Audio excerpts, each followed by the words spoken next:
그 무렵 예수님의 제자들은 길에서 겪은 일과 빵을 떼실 때 그분을 알아보게 된 일을 이야기해 주었다. 그들이 이러한 이야기를 하고 있을 때 예수님께서 그들 가운데 서시어 평화가 너희와 함께 하고 그들에게 말씀하셨다. 그들은 너무나 무섭고 두려워 유령을 보는 줄로 생각하였다. 그러자 예수님께서 그들에게 이르셨다. 왜 놀라느냐? 어찌하여 너희 마음에 여러 가지 의혹이 있느냐? 내 손과 내 발을 보아라. 바로 나다. 나를 만져보아라. 유령은 살과 뼈가 없지만 나는 너희도 보다시피 살과 뼈가 있다. 이렇게 말씀하시고 나서 그들에게 손과 발을 보여주셨다. 그들은 너무 기쁜 나머지 아직도 믿지 못하고 놀라워하는데 예수님께서 그들에게 여기에 먹을 것이 좀 있느냐 하고 물으셨다. 그들이 구운 물고기 한 토막을 드리자 예수님께서는 그것을 받아 그들 앞에서 잡수셨다. 그리고 그들에게 이르셨다.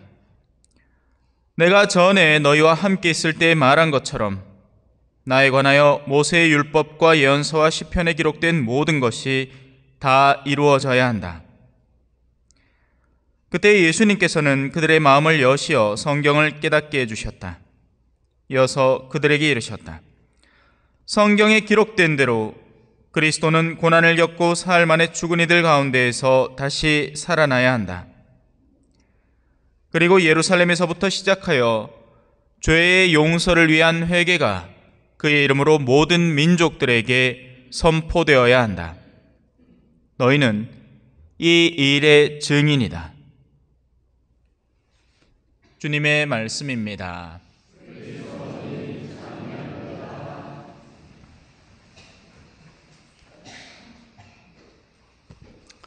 찬미 예수님, 무엇으로 예수님을 알아볼 것인가? 라는 주제입니다. 제자들은 부활하신 예수님을 알아보지 못했습니다. 막달레나의 경우, 마리아 막달레나의 경우에는 하도 울어싸서 눈물이 앞을 가려 눈물이 핑 도네요 정말로. 죄송합니다. 강론 시작부터. 그러면 앞이 안 보일 거 아니에요? 그러려니 생각해 볼 수 있겠으나 엠마오로 가는 두 제자의 비유에서 우리는 분명하게 알 수 있죠. 앞만 봐도 알아볼 수 없었던 외견을 지니고 계셨던 겁니다. 예수님을 외적 용모로 알아보는 일은 쉽지 않았음을, 거의 불가능에 가까웠었음을 충분히 짐작해 볼 수 있습니다. 하지만 우리가 한 사람을 알아보는 데에는 단순히 그의 외모만을 알아보지는 않습니다. 한 번은 어떤 엄마한테서 그런 이야기를 들었어요. 우리 엄마 말고 어떤 한 아이, 군대 간 아이의 엄마한테서 그런 이야기를 들었습니다.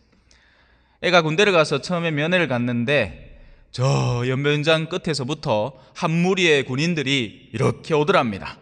그런데 엄마의 촉은 대단한 거죠. 다 똑같이 행진하고 있을 건데 눈에 탁 유별나게 들어오는 한 친구가 있더랍니다. 제가 아닐까? 아니나 다를까 자기 자식이었답니다. 대단한 거죠. 뭔가 엄마만 알고 있는 코드가 있는 거야. 자기 자식을 알아보는, 목이 좀 더 길다든지, 피부가 색깔이 좀 니리끼리하다든지, 엄지손가락이 뭉툭하다든지, 뭐라도 있겠지. 그래서 우리는 그의 행동 습성과 말투를 통해서까지도 누군가를 알아볼 수 있습니다. 그렇죠? 말하는 걸 들어보면, 그래서 암만 뉴스에 이거 안녕하세요 다시 때는 이렇게 음성 변조를 한다 하더라도 주변에서 저 사람 하는 말투, 평소에 쓰는 단어들, 이런 것들을 통해서 충분히 누가 누군가를 알아볼 수도 있는 겁니다. 그래서 예수님은 그들과 함께 있으면서 그들이 알아볼 수 있도록 1차적인 시도로는 당신의 구멍난 손과 발을 보여줬습니다. 이건 그야말로 빼박이죠. 누가 손에 구멍 뚫고 다녀요? 예? 지정신 박힌 사람이면 예? 그 벌어진 상처를 그대로 보여주신 겁니다. 그런데 외모가 아무래도 다르니까 제자들이 아직 믿음을 형성하기에는 굉장히 고난이 있으니까 그들 앞에서 구태여 물고기를 찾아서 먹는 모습을 연출을 합니다. 스승과 함께한 그 수많은 식사 자리에서 스승님이 식사를 어떻게 하는지를 제자들은 알 거고 당신이 먹을 걸 어떻게 찾는지를 제자들은 알 거니까요. 여기에 먹을 것이 좀 있느냐? 그리고 그들 앞에서 물고기를 먹는 모습도, 그죠? 왜 우리 물고기 먹는 모습도 다양하잖아. 어떤 사람은 그냥 물고기 들고 그냥 다 씹어 먹죠. 뭐 삐고 자시고 뭐 없어. 그냥 까다닥 까다닥 씹어 먹으면 꼬시하이 맛있단 말이야. 쪼구를 딱 굽어 놓으면, 그죠? 하지만 또 어떤 사람 빌레가 젓가락 들고는 막 히비히비히비히비 한다. 예, 막 갈라내죠. 예. 아따, 점잖다. 그래요. 자, 여기서 멈추지 않습니다. 우리가 누군가를 알아보는 일은 여기서 멈추지 않습니다.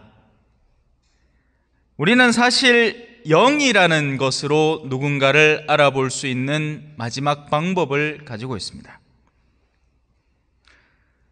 성령에 힘입은 이들은 동일한 의지를 가지고 있기 때문에 그 동일한 의지를 바탕으로 영에 대한 식별을 할 수 있는 겁니다. 아, 이건 어떤 종류의 영이다라는 것을 알 수 있는 거죠. 그게 제가 여러분에게 하고 있는 식별인 겁니다. 그리고 왜 고대로부터 사탄이 그런 추악한 모습으로 그려질 것 같습니까? 원래 그럼 나타나면 추악한 모습일까요? 예수님이 광야에서 사탄의 유혹을 받으셨다 했는데 그러면 그때 나타난 사탄은 막 머리에 뿔 달리고 막 눈은 왜 염소는 희한하잖아요, 그죠? 예? 다른 눈동자들은 이쁜데 염소눈은 뭐 이상하게 가로로 쫙 찢어져가지고 막 안에 네모나고 막 발굽덕 달리고 막 뒤에 꼬리는 뱀장어 꼬리에다가 날개는 박쥐 날개 막 버득버득버득 하고 있으면 누구나 놀래겠나? 헌데 과연 악마가 우리 앞에 실제로 드러날 때 그런 모습이라고 착각하십니까? 아닙니다.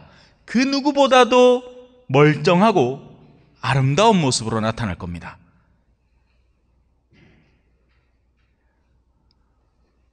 직장 멀쩡히 다니는 유부남을 꼬시는 여자가 이뻐야 꼬실 수 있습니다.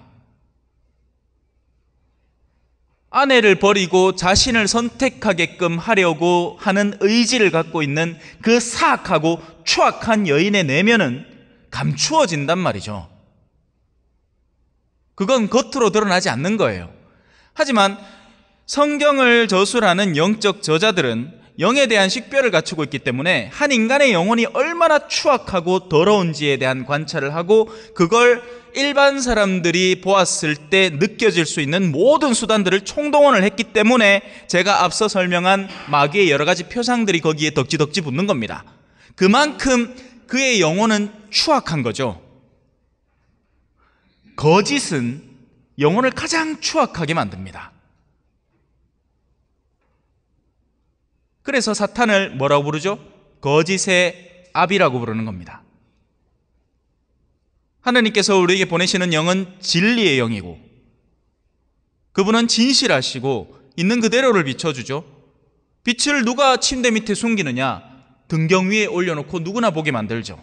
하지만 거짓은 몰래 수근거리고 뒷담화하고 험담하고 비밀을 까발리고 하는 그런 나쁜 의도를 지니고 있는 겁니다. 식별력을 지녀야 그런 영혼에 대한 이 인식을 할 수 있게 되죠. 마딱하네요. 네. 자,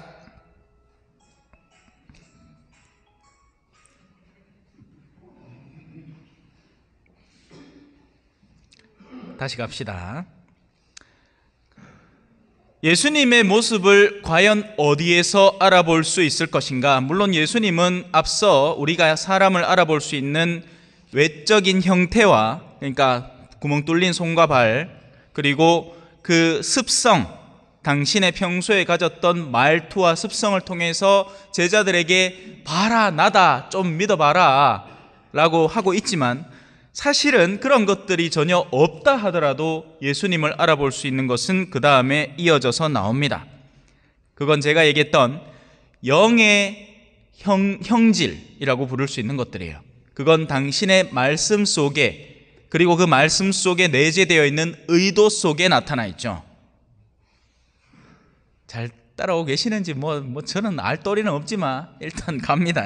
자, 예수님의 말씀 속에는 거룩한 영에 힘입지 않고서는 의도할 수 없는 내용들이 나오기 때문에, 그것으로 인해서 이분은 예수님과 예수님이시다라는 것을 알아볼 수밖에 없는 겁니다.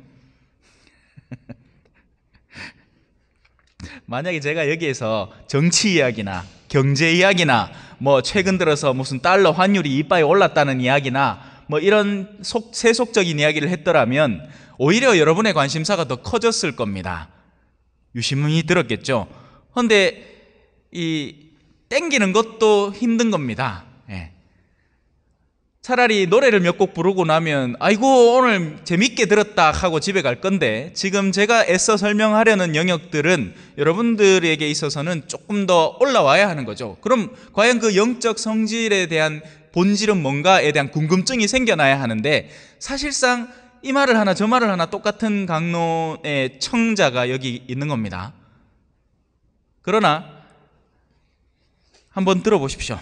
자, 먼저는 하느님의 말씀의 선포와 완성에 힘쓴다는 것이 그 영의 본질입니다. 그게 뭐 그리 중요해, 그죠? 돈 벌어먹고 사는 게 중요하지. 하지만 그런 것들을 하는 사람이 있다는 겁니다. 자, 첫 번째 예수님의 문장이 바로 그거죠. 내가 전에 너희와 함께 있을 때 말한 것처럼. 예수님은 항상 제자들에게 이 말을 하셨던 겁니다. 다른 것들은 관심이 없었어요. 건물을 어떻게 짓느냐, 저 수리하는데 얼마가 드느냐, 에어컨 집어넣는데 몇백만 원이 드느냐, 지붕 공사하는데 얼마가 드느냐, 이건 해도 그만, 능력되면 하면 되고 안 해도 그만인 거예요. 비세면 비세는 대로 양동이 받쳐놓으면 될 거 아닙니까? 아니, 건물이 팍상 무너져 붙다, 지진이 와갖고. 그러면 어째요? 미사 안 해요? 하면 되지. 천막 쳐놓고 하면 될 거 아닙니까? 좀에 덥겠지. 여름에는 벌레 꼬이고 겨울엔 춥겠지. 하지만 미사가 안 돼요? 됩니다. 뭔 상관이라? 예수님은 여기에 힘썼습니다. 내가 전에 너희와 함께 있을 때 말한 것처럼 나에 관하여 모세의 율법과 예언서와 시편에 기록된 모든 것이 다 이루어져야 한다. 근데 우리는 이 말을 들으면서도 그 어떤 감흥도 없는 겁니다. 왜? 모세의 율법이 뭐라고 했는지, 예언서가 뭐라고 했는지, 시편은 도대체 뭐라고 하고 있는지 알아야지 뭐. 그죠?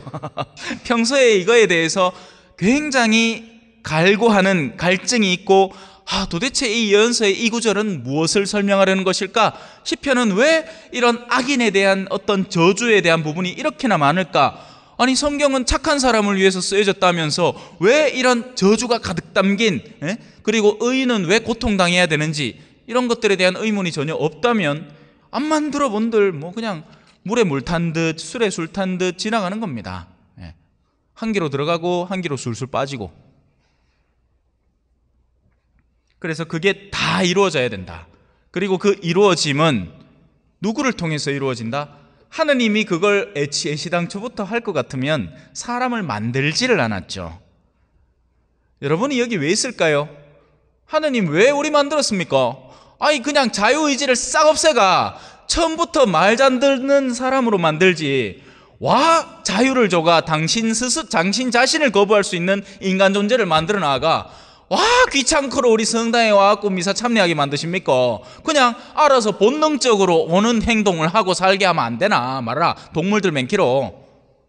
자들은 배고프면 밥 먹고, 심심하면 날아다니면서 노래하고, 오늘 아침에도 산책 나가는데 옆에 오리가 꽉꽉 하고는 막 날아가죠. 겁나는 거 보면 도망가고, 호기심 가는 거 있으면 쳐다보고. 근데 우리는 남다르잖아. 우리는 영혼의 자유가 있기 때문에 그 자유를 바탕으로 선에 대한 상급을 키워나갈 수도 있고 악에 대한 어두움을 키워나갈 수도 있는 거예요. 이걸 매일같이 하고 있는 거죠. 두 번째입니다. 성경에 기반한 복음의 핵심 선포를 가르치려 노력하는 겁니다. 성경에 기록된 대로, 지금부터 예수님 말씀이에요. 그리스도는 고난을 겪고 사흘 만에 죽은 이들 가운데에서 다시 살아나야 한다.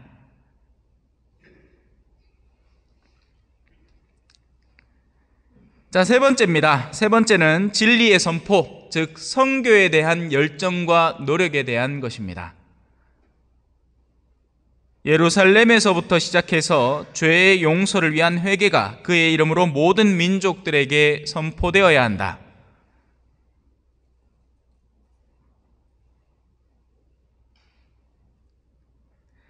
내가 신자로서 살아가면서 한평생을 살면서 적어도 나 이외의 존재라고 하는 것은 사실은 가족은 제외되는 겁니다. 왜? 부모가 신앙인이면 자녀들은 너무나 당연하게 신앙인이어야 돼요. 그런데 지금은 또로 마이너스로 가고 있죠. 자기 자식도 신자가 아니야. 하지만 그럼에도 용기를 잃지 마세요. 적어도 한 명은 선교하고 가야 됩니다. 지상명령이라고요. 이건 해도 되고 안 해도 되는 무언가가 아니라 안 하면 내가 하늘나라에 들어갈 수가 없습니다. 이건 성경에 분명히 나와 있는 얘기예요. 달란트 하나만 들고 간 종이 주인에게 어떤 취급을 받습니까? 아이고 하느님요, 내 영혼의 달란트요 보이소. 그동안에 판공 본다고 내가 주일 미사 안 빠지고 나온다고 내 고생을 시기 있구만요. 내 이 달란트 보이소. 얼마나 깨끗한겨. 내 금육도 잘 지키스요 내가. 이 악하고 게으른 종아. 왜 악하다고 하죠? 아니, 난 잘못한 거 한 개도 없는데 왜 날들어 악하냐고. 나 악한 사람 아니에요. 나 착한 사람이에요. 나 누구한테 해코지 해본 적 없습니다. 해코지도 안 했지만 선교하자고 권하지도 않았지. 누군가에게 이 참된 길을 가자고 권유해 본 적도 없지. 그걸 위해서 희생해 본 적도 없지. 다른 게 악이 아니다. 나의 뜻을 모르고 그 뜻을 이행하지 않는 것이 악이다.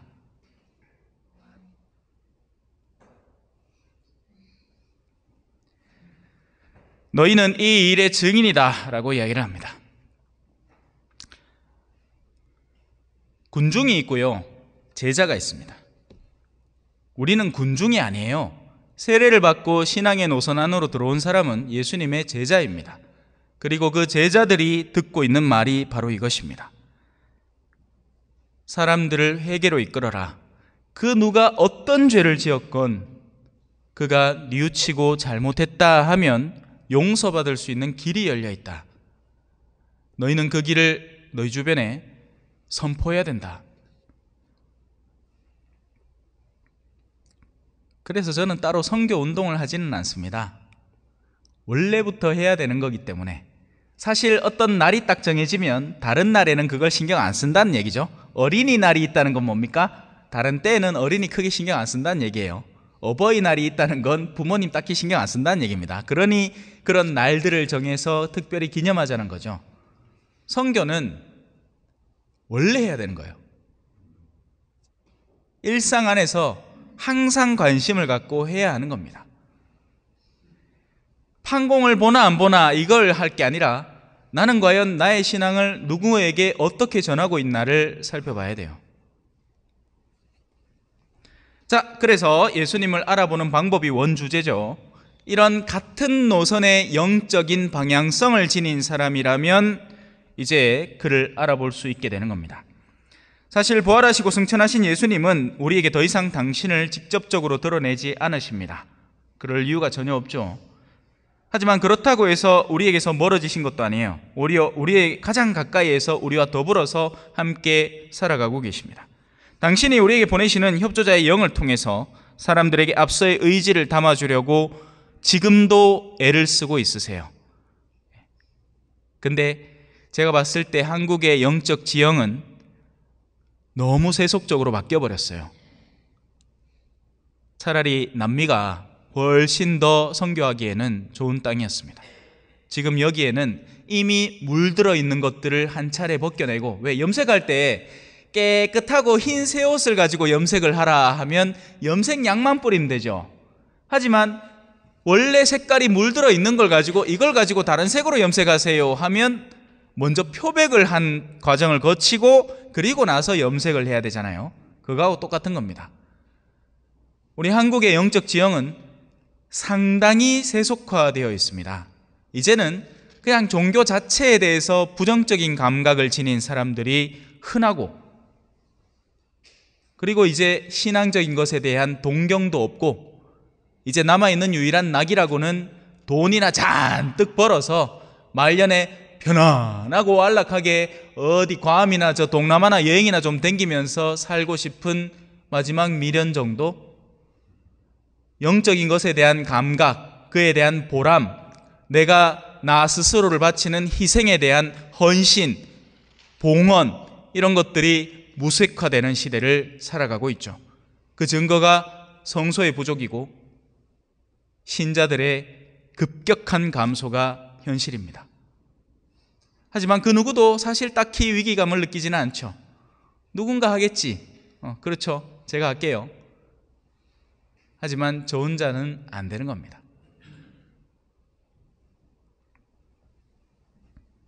복음 안호성입니다. 주 예수님, 저희에게 성경을 풀이해 주소서. 저희에게 말씀하실 때 저희 마음이 타오르게 하소서. 오늘 본기도에 재밌는 부분이 있죠. 젊음을 회복했대요. 오늘 아마 영성 채우기도 올 겁니다. 우리가 젊음을 회복했답니다. 왜냐하면 영혼은 언제든지 본연의 의지로 새롭게 젊어질 수 있거든요. 그러나 쉽지 않습니다. 그럴 수 있다는 거지 자동으로 그렇게 된다는 건 아니거든요. 아멘.